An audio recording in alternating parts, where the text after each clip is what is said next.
बृहस्पतिवार के दिन जो भी स्त्री पुरुष व्रत करे उसको चाहिए कि वह दिन में एक समय ही भोजन करे, क्योंकि बृहस्पतिश्वर भगवान का इस दिन पूजन होता है। भोजन पीले चने की दाल आदि का करे, परंतु नमक नहीं खावे और पीले वस्त्र पहने। भोजन के पीले ही फलों का प्रयोग करे। पीले चंदन से पूजन करे। पूजन के बाद प्रेम पूर्वक गुरु महाराज की कथा सुननी चाहिए। इस व्रत को करने से मन की इच्छाएं पूरी होती हैं और बृहस्पति महाराज प्रसन्न होते हैं। धन, विद्या, पुत्र तथा मनवांछित फलों की प्राप्ति होती है। परिवार में सुख शांति रहती है। इसलिए यह व्रत सर्वश्रेष्ठ और अति फलदायक है।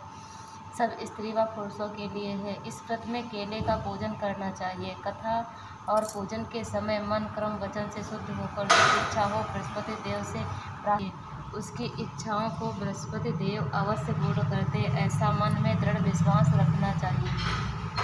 एक समय की बात है कि भारतवर्ष में एक राजा राज्य करता था। वह बड़ा ही प्रतापी और दानी था। वह नित्य प्रति मंदिर में दर्शन करने जाता था। वह ब्राह्मणों और गरीब गुरु की सेवा किया करता था। उसके दरवाजे से कोई भी निराश होकर बुधवार को व्रत रखता एवं पूजन करता। हर एक दिन गरीबों की सहायता करता था, परंतु यह सब और न किसी को एक पैसा दान में देती थी तथा राजा से भी ऐसा करने को मना किया करती थी। एक समय की बात है कि राजा तो शिकार खेलने पर हो गए थे। घर पर रानी और दासी थी। उस समय गुरु बृहस्पति देव एक साधु का रूप धारण कर आए और राजा के दरवाजे पर भिक्षा मांगने गए। रानी से भिक्षा मांगी तो वह कहने लगी, हे साधु महाराज, मैं इस दान पुण्य से तंग आ गई हूँ। मेरे से तो घर का ही कार्य समाप्त नहीं होता। इस कार्य के लिए तो मेरे पतिदेव ही बहुत हैं। अब आप इस प्रकार की कृपा करें कि वह सब धन नष्ट हो जावे तथा मैं आराम से रह सकूं। साधु बोले, हे देवी, तुम तो बड़ी विचित्र हो। संतान और धन से कोई दुखी नहीं होता, इसको सभी चाहते हैं। पापी भी पुत्र और धन की इच्छा करता है। अगर आपके पास धन अधिक हो तो भूखे मनुष्यों को भोजन कराओ, प्याऊ लगवाओ, ब्राह्मणों को दान दो, धर्मशाला बनवाओ, कुआं, तालाब, बावड़ी, बाग, बगीचों आदि के निर्माण कराओ तथा निर्धन मनुष्यों की कुंवारी कन्याओं का विवाह कराओ और अनेक यज्ञादि धर्म करो। इस प्रकार के कर्मों से आपके और आपके कुल का यश परलोक में सार्थक होगा एवं स्वर्ग की प्राप्ति होगी। मगर वह रानी इन बातों से खुश न हुई। वह बोली, हे साधु महाराज, मुझे इस ऐसे धन की आवश्यकता नहीं जिसको और मनुष्यों को दान दूं तथा जिसको रखने संभालने में मेरा सारा समय बर्बाद हो जाए। साधु ने कहा, हे देवी, तुम्हारी ऐसी इच्छा तो ऐसा ही होगा। मैं तुम्हें बताता हूँ, वैसा ही करना। बृहस्पतिवार के दिन घर को गोबर से लीपना, अपने केशों को धोना, केशों को धोते समय स्नान करना, राजा से कहना वह हजामत करवाएं, भोजन में मांस मंदिरा खाना, कपड़ा धोबी के यहाँ धुलने डालना। इस प्रकार 7 बृहस्पतिवार करने से तुम्हारा सब धन नष्ट हो जाएगा। यह कहकर साधु महाराज वहाँ से अंतर्ध्यान हो गए। रानी ने साधु के कहने के अनुसार वैसे ही किया। 3 बृहस्पतिवार ही बीते कि उनका समस्त धन संपत्ति नष्ट हो गया और भोजन के लिए दोनों समय परिवार तरसने लगा, सांसारिक भोगों से दुखी रहने लगे। तब वह राजा रानी से कहने लगा कि रानी, तुम यहाँ पर रहो, मैं दूसरे देश को जाऊँ, क्योंकि यहाँ पर मुझे सभी मनुष्य जानते हैं, इसलिए कोई कार्य भी नहीं कर सकता। देश चोरी परदेश भीख बराबर है। ऐसा कहकर राजा परदेश चला गया। वह जंगल में जाता और लकड़ी काटकर लाता। दासी को 7 दिन बिना भोजन के व्यतीत हो गए। रानी ने अपनी दासी से कहा, हे दासी, यहाँ पास के नगर में मेरी बहन रहती है। वह बड़ी धनवान है। तू उसके पास जा और वहाँ से 5 सेर बेजर मांग कर ले आ, जिसके कुछ समय के लिए गुजर हो जाएगी। इस प्रकार रानी की बहन आज्ञा मानकर दासी रानी के बहन के घर गई। तो रानी की बहन उस समय पूजन कर रही थी, क्योंकि उस रोज बृहस्पतिवार का दिन था। जब दासी ने रानी की बहन को देखा और उससे बोली, हे रानी, मुझे तुम्हारी बहन ने भेजा, मेरे लिए 5 सेर बेजर दे दो। इस प्रकार दासी ने अनेक बार कहा, परंतु रानी ने कोई उत्तर नहीं दिया, क्योंकि वह उस समय बृहस्पतिवार की कथा सुन रही थी। इस प्रकार जब दासी को किसी प्रकार का उत्तर नहीं मिला तो वह बहुत दुखी हुई और क्रोध भी आया और लौटकर अपने गांव आकर रानी के पास आकर बोली, हे रानी, आपकी मैं वापस चली आई। रानी बोली, हे दासी, इसमें उसका कोई दोष नहीं। जब बुरे दिन आता तब कोई सहारा नहीं देता। अच्छे बुरे का पता विपत्ति में ही लगता है। जो ईश्वर की इच्छा होगा वही होगा। वह सब हमारे भाग्य का दोष है। इधर उस रानी ने देखा कि मेरी बहन की दासी आई थी, मैं उससे नहीं बोली, इससे वह दुखी हुई गई, परंतु जब तक कथा होती तब तक ना उठते हैं ना बोलते हैं, इसलिए मैं नहीं बोली।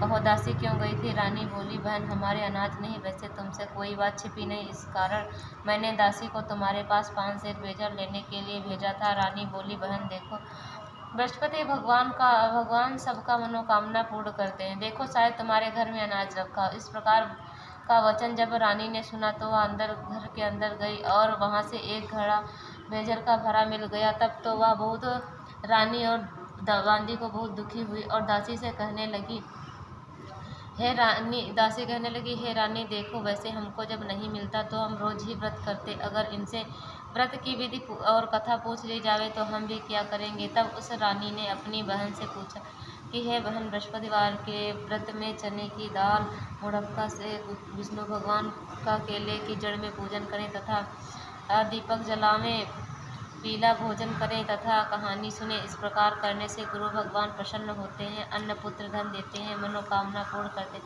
इस प्रकार रानी और तथा उसकी दाल से केले की जड़ तथा विष्णु भगवान का पूजन किया। अब भोजन पीला कहाँ से आवे, बेचारी बड़ी दुखी हुई, परंतु उन्होंने व्रत किया था, इस कारण गुरु भगवान प्रसन्न थे। 2 थालों में सुंदर पीला भोजन लेकर आए और दासी को देकर बोले, हे दासी, यह तुम्हारे और रानी के लिए भोजन है, तुम दोनों करना। दासी भोजन पाकर बड़ी प्रसन्न हुई और रानी से बोली, चलो रानी जी भोजन कर लो। रानी को इस विषय में कुछ पता नहीं था, इसलिए वह दासी से बोली, तू ही भोजन कर, क्योंकि तू हमारी व्यर्थ में हंसी उड़ाती है। दासी बोली, एक महात्मा भोजन दे गया है। रानी कहने लगी, वह तेरे लिए ही दे गया है, तू ही भोजन कर। दासी ने कहा, वह महात्मा हम दोनों को 2 थालों में सुंदर पीला भोजन दे गया है, इसलिए हम और तुम दोनों ही साथ साथ करेंगे। इस प्रकार रानी और बांदी दोनों ने गुरु भगवान को नमस्कार कर भोजन प्रारंभ किया और अब वह प्रत्येक बृहस्पतिवार को गुरु भगवान का व्रत और विष्णु भगवान का पूजन करने लगी। बृहस्पति भगवान की कृपा से रानी और दासी के पास धन हो गया। रानी फिर उसी का आलस्य करने लगी।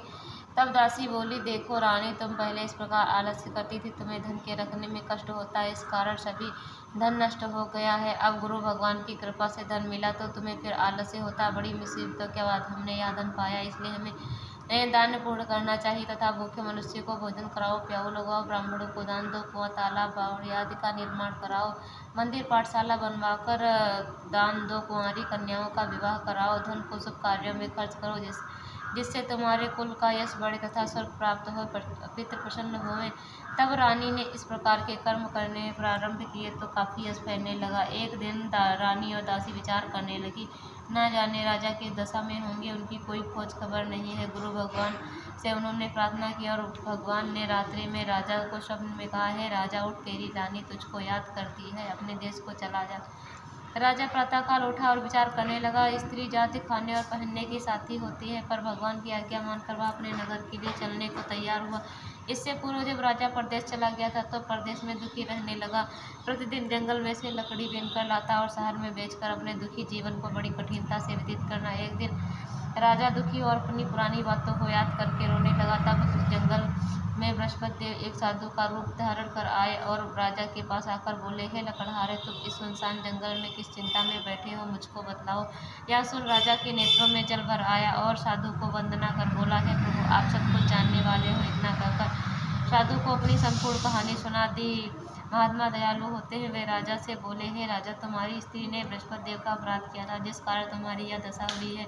अब तुम किसी प्रकार की चिंता मत करो, भगवान तुम्हें पहले से अधिक धन देगा। देखो, तुम्हारी स्त्री ने बृहस्पतिवार का व्रत प्रारंभ कर दिया है और तुम मेरा कहा मानकर बृहस्पतिवार को व्रत करके चने की दाल गुड़ जल को लोटे में डालकर केले का भोजन करो, फिर कथा कहो या सुनो, भगवान तुम्हारी सब मनोकामना पूर्ण करेंगे। साधु को प्रसन्न देखकर राजा बोला, है प्रभु, मुझे लकड़ी बेचकर इतना पैसा नहीं मिलता जिससे भोजन करने के उपरांत कुछ बचा सको। मैंने रात्रि में अपनी रानी को व्याकुल देखा है, मेरे पास कुछ भी नहीं है जिससे उसकी खबर मंगा सकूं, और फिर मैं कौन सी कहानी कहूँ या मुझको कुछ भी मालूम नहीं। साधु ने कहा, है राजा, तुम किसी बात की चिंता मत करो, बृहस्पतिवार के दिन तुम रोजाना की तरह लकड़ियाँ लेकर शहर को जाओ, तुमको रोज से दुगना धन प्राप्त होगा, जिससे तुम भली भांति भोजन कर लोगे तथा बृहस्पति देव की पूजा का सामान भी आ जाएगा। बृहस्पतिवार की कहानी निम्न प्रकार की है। प्राचीन काल में एक ब्राह्मण रहता था। वह बहुत ही निर्धन था। उसके कोई भी संतान नहीं थी। उसकी स्त्री बहुत मलिनता के साथ रहती। वह न स्नान करती, न किसी देवता का पूजन करती। प्रातःकाल उठते ही सर्वप्रथम भोजन करती, बाद में कोई अन्य कार्य करती। इससे ब्राह्मण देवता बड़े दुखी थे। बेचारी बहुत कुछ कहती, किंतु उसका कोई परिणाम न निकला। भगवान की कृपा से ब्राह्मण की स्त्री के कन्या रूपी रत्न पैदा हुआ और वह कन्या अपने पिता के घर में बड़ी होने लगी। वह बालिका प्रातःकाल स्नान करके विष्णु भगवान का जाप करने लगी। बृहस्पतिवार का व्रत करने लगी। अपने पूजा पाठ को समाप्त करके स्कूल जाती तो मुट्ठी भर जौ भर के ले जाती और पाठशाला जाने के मार्ग में डालती जाती। वही जो सड़ के हो जाते तो लौटते समय उनको बीन कर ले आती। एक दिन वह बालिका सूप में उन सोने के जौ को फटक कर साफ कर रही थी। उसकी माँ ने देख लिया और कहा, हे बेटी, सोने के जौ को फटकने के लिए सोने का सूप होना चाहिए। दूसरे दिन गुरुवार था। इस कन्या ने व्रत रखा और बृहस्पति देव से प्रार्थना करके कहा, हे प्रभु, मैंने आपकी पूजा अगर सच्चे मन से की हो तो मेरे लिए सोने का सूप दे दो। बृहस्पति देव ने उसकी प्रार्थना स्वीकार कर ली। ये रोजाना की तरह वह कन्या जौ फैलाती हुई जाने लगी। जब लौटकर जौ गिर रही थी तो बृहस्पति देव की कृपा से उसे सोने का सूप मिल गया। वह घर ले आई और जौ बीन रही थी। जौ बीन ले आई और उससे जौ साफ करने लगी, परंतु उसकी माँ का वही ढंग रहा। एक दिन की बात है कि वह कन्या सोने के सूप में जौ साफ कर रही थी। उस समय उस शहर का राजपूत वहाँ होकर निकला। इस कन्या के रूप और कार्य को देखकर मोहित हो गया और अपने घर आकर भोजन और जल त्याग कर उदास होकर लेट गया। राजा को जब इस बात का पता लगा तो वह अपने प्रधानमंत्रियों के साथ अपने पुत्र के पास गए और बोले, हे बेटा, तुम्हें किस बात की कष्ट है? किसी ने अपमान किया अथवा कोई और कारण है सो कहो, मैं वही करूँगा जिससे तुम्हें प्रसन्नता हो। अपने पिता की राजकुमार ने बातें सुनी और वह बोला, मुझे आपकी कृपा से किसी बात जिसने जो सोने के सूप में जौ को साफ कर रही थी। यह सुन राजा आश्चर्य में पड़ा और बोला, हे बेटा, इस तरह की कन्या का पता तुम ही लगाओ, मैं उसके साथ तुम्हारा विवाह अवश्य करवा दूंगा। राजकुमार ने उस लड़की के घर का पता बताया। मंत्री उस लड़की के घर गए और ब्राह्मण की कन्या का विवाह उस राजकुमार के साथ संपन्न हो गया। कन्या के घर से जाते ही पहले की भांति उस ब्राह्मण देवता के घर में गरीबी का निवास हो गया। अब भोजन के लिए भी अन्न बड़ी मुश्किल से मिलता। एक दिन दुखी होकर ब्राह्मण देवता अपनी पुत्री के पास गए और बेटी ने पिता की दुखी अवस्था को देखा और अपनी माँ का समाचार बताया। तब ब्राह्मण ने सभी हाल कहा। कन्या ने बहुत सा धन देकर अपने पिता को विदा कर दिया। इस तरह का ब्राह्मण का कुछ समय सुख पूर्वक व्यतीत हुआ। कुछ दिन बाद फिर वही हाल हो गया। ब्राह्मण कन्या के यहाँ गया और सभी हाल कहा तो लड़की बोली, हे पिताजी, मत अब जिससे गरीबी दूर हो जाएगी। वह ब्राह्मण देवता अपनी स्त्री को साथ लेकर पहुँचे तो पुत्री अपनी माँ को समझाने लगी, हे माँ, प्रातःकाल उठकर सर्वप्रथम स्नान आदि करके विष्णु भगवान का पूजन करो तो सब दरिद्रता दूर हो जाएगी। परंतु उसकी माँ ने एक बात नहीं मानी। प्रातःकाल उठकर अपनी पुत्री बच्चों का जूठन खा लेती। एक दिन उसकी पुत्री को बहुत गुस्सा आया और एक रात कोठी से सभी सामान निकाल दिया और अपनी माँ को उसमें बंद कर दिया। प्रातःकाल उसमें से निकाला और स्नान आदि करा के पूजा पाठ करवाया तो उसकी माँ की बुद्धि ठीक हो गई और फिर प्रत्येक बृहस्पतिवार को व्रत रखने लगी। इस व्रत के प्रभाव से उसकी माँ भी बहुत ही धनवान और पुत्रवती हुई और बृहस्पति जी के प्रभाव से स्वर्ग को प्राप्त हुई। वह ब्राह्मण भी सुख भोग कर स्वर्ग को प्राप्त हुए। इस तरह कहानी कहकर साधु देवता वहाँ से लोप हो गए और धीरे धीरे वह समय व्यतीत होने पर फिर वही बृहस्पतिवार का दिन आया। राजा जंगल से लकड़ी काटकर और किसी शहर में बेचने गया। उसे उस दिन से अधिक धन मिला। राजा ने चना गुड़ आदि लाकर बृहस्पतिवार का व्रत किया। उस दिन से उसके सभी क्लेश दूर हो गए। परंतु जब दोबारा गुरुवार का दिन आया तो बृहस्पतिवार का व्रत करना भूल गया तथा इस कारण बृहस्पति भगवान नाराज हो गए। उस दिन उस नगर के राजा ने विशाल यज्ञ का आयोजन किया तथा शहर में यह घोषणा करा दी, कोई भी मनुष्य अपने यहाँ भोजन न बनावे तथा आग भी न जलावे। समस्त लोग मेरे यहाँ भोजन करने आवे। जो इस आज्ञा को नहीं मानेगा उसके लिए फांसी की सजा दी जाएगी। इस तरह की घोषणा संपूर्ण नगर में करवा दी। राजा की आज्ञानुसार शहर के सभी लोग भोजन करने गए, लेकिन लकड़हारा कुछ देर से पहुंचा, इसलिए राजा उसको अपने साथ ले गए और ले जाकर भोजन करा रहे थे तो रानी की दृष्टि उस खूंटी पर पड़ी जिस पर उसका हार लटका हुआ था। रानी ने निश्चय किया कि मेरा हार इस भरोसे ने चुरा लिया। उस समय पुलिस बुलवाकर उसको जेल खाने में डलवा दिया। राजा जब जेल खाने खाने में गया तो वो दुखी होकर विचार करने लगा कि न जाने कौन से पूर्व जन्म के लिए मेरे लिए यह दुख प्राप्त हुआ है, और उसी साधु को याद करने लगा जो कि जंगल में मिला था।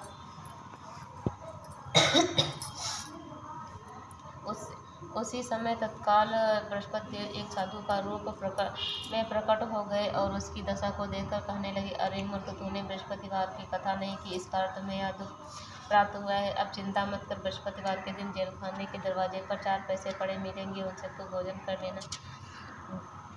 उनसे तू बृहस्पति देवता का पूजन कर लेना और कहानी कहना। तब राजा को बृहस्पतिवार के दिन दरवाजे पर 4 पैसे पड़े मिले और राजा ने बृहस्पतिवार का व्रत रखा और कहानी कही, जिससे उसके सारे क्लेश दूर हो गए। और बृहस्पति देव ने उस राजा के नगर के राजा को स्वप्न में कहा, हे राजा, जिस आदमी को तुमने जेल खाने में बंद कर दिया वह निर्दोष है, उसे छोड़ देना। रानी का हार उसी खूंटी पर लटका हुआ है, अगर तू ऐसा नहीं करेगा मैं तेरे राज्य के नष्ट कर दूंगा। इस तरह रात्रि के स्वप्न को देखकर राजा प्रातःकाल उठा और खूंटी पर हार टंगा देखकर लकड़हारे को बुलवाकर क्षमा मांगी तथा राजा को सुंदर योग्य वस्त्र आभूषण देकर विदा किया। गुरुदेव की आज्ञा अनुसार राजा अपने नगर को चल दिया। राजा नगर के निकट पहुंचा तो बड़ा ही आश्चर्य हुआ। नगर में पहले से अधिक बाग, तालाब, कुएं तथा धर्मशाला थी, मंदिर में आदि बने हुए थे।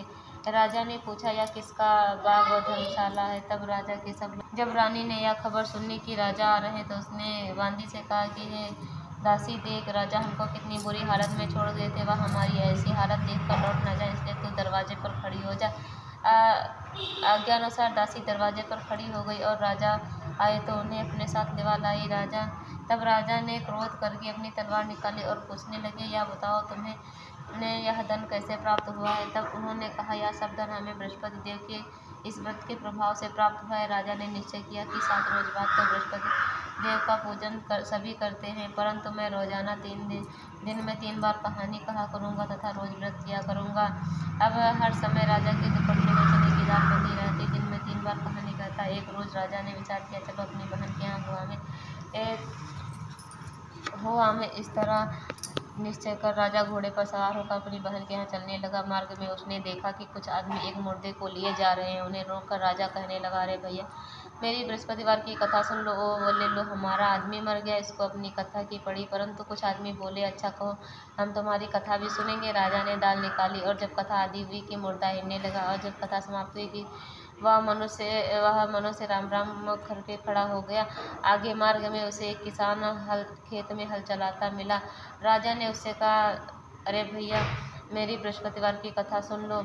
और बोला तब किसान बोला, जब तक तेरी कथा सुनूंगा तब तक 4 हरैया जोत लूँगा, जा अपनी कथा किसी और को सुनाना। इस तरह राजा आगे चलने लगा। राजा के हटते ही बैल बछाड़ खाकर गिर गए और उसके पेट में जोर से दर्द होने लगा। उस समय उसकी माँ रोटी लेकर आई। उसने जब यह देखा तो अपनी पुत्र से सभी हाल पूछा और बेटे ने सभी हाल कह दिया। तो बुढ़िया दौड़ी दौड़ी घुड़सवार के पास गई और उससे बोली, मैं तेरी कथा सुनूंगी, तो अपनी कथा मेरे खेत पर चलकर ही कहना। राजा ने बुढ़िया के खेत पर जाकर कथा कही, जिसको सुनते ही बैल खड़े हो गए और किसान के पेट का दर्द बंद हो गया। राजा अपनी बहन के घर पहुंचा। बहन ने खूब भाई की मेहमानी की। दूसरे रोज प्रातःकाल राजा जगा तो देखने लगा कि सब लोग भोजन कर रहे हैं। राजा ने अपनी बहन से कहा है कि ऐसा कोई मनुष्य नहीं जिसने भोजन नहीं किया हो, मेरी बृहस्पतिवार की कथा सुन ले। बहन बोली, भैया, यह देश ऐसा ही, पहले यहाँ लोग भोजन करते, बाद में अन्य कार्य करते, अगर कोई पड़ोस में हो तो देखाऊं। वह ऐसा कहकर देखने चली, परंतु उसे कोई ऐसा व्यक्ति नहीं मिला जिसने भोजन न किया हो। अतः वह एक कुम्हार के घर गई, जिनका लड़का बीमार था। उसे मालूम हुआ कि इनके यहाँ किसी ने 3 दिन से भोजन नहीं किया। रानी ने अपनी भाई की कथा सुनने के लिए कुम्हार से कहा, वह तैयार हो गया। राजा ने जाकर कथा कही, जिसको सुनकर उनका लड़का ठीक हुआ। अब तो राजा की प्रशंसा होने लगी। एक दिन राजा ने अपनी बहन से कहा कि हे बहन, अब हम अपने घर को जाएंगे, तुम भी तैयार हो जाओ। राजा की बहन ने अपनी सास से कही। सास बोली, हाँ चली जा, परंतु किसी लड़कों को मत ले जाना, क्योंकि तेरे भाई की कोई औलाद नहीं। अपनी बहन ने अपने भैया से कहा, हे भैया, मैं तो चलूँगी, लेकिन कोई बालक नहीं जाएगा। राजा बोला, जब कोई बालक नहीं जाएगा तो तुम ही क्या करोगी?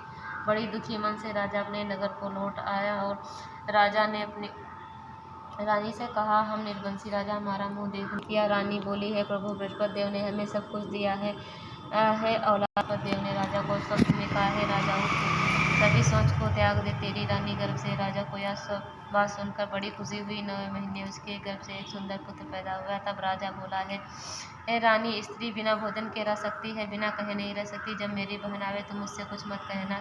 रानी ने सुनकर हाँ कर दिया। जब राजा की बहन ने यह सब समाचार सुना तो वह बहुत खुश हुई और बधाई लेकर अपने भाई के यहाँ आई। तब रानी ने कहा, घोड़ा चढ़कर तो नहीं आई, गधा चढ़ी आई। राजा की बहन बोली, भाई, मैं इस प्रकार ना कहती तो तुम्हें औलाद कैसे मिलती। बृहस्पति देव ऐसे ही हैं, जिसके मन में कामनाएं सभी को पूर्ण करते हैं। जो सद्भावना पूर्वक बृहस्पतिवार का व्रत करता है एवं कथा पढ़ता है अथवा कथा सुनता है, दूसरों को सुनाता है, बृहस्पति देव उसकी सभी मनोकामना पूर्ण करते हैं।